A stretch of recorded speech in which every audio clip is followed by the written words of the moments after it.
Okey bos, sedikit pesanan penaja. Korang beli vertical hydroponic. Dalam ni akan dapat set hydroponic tu lah. Ini aku dah bungkus. Akan dapat dengan percuma sampel, ada grow cube, ada baja. Dalam set ni akan dapat pump. Okey, pump dengan power supply lah. Cuma aku nak cakap pump ni as consumable sebab apa?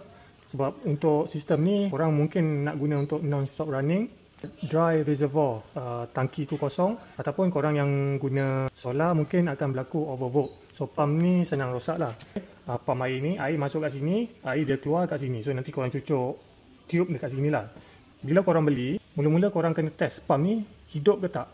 Contoh cara nak test ialah, so korang akan dapat power supply ni, yang ni pergi kat plug, yang ni masukkan saja, nanti dia akan on. So aku tak ada plug sekarang, aku guna bateri. Ini bateri 12 volt. So yang ni male ke female, cucuk.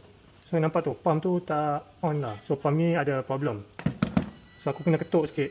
Okay, kalau pump problem bagi tahu. Ini contoh, yang ni pump yang elok Pump elok, 12 volt juga. Barrel jack ni.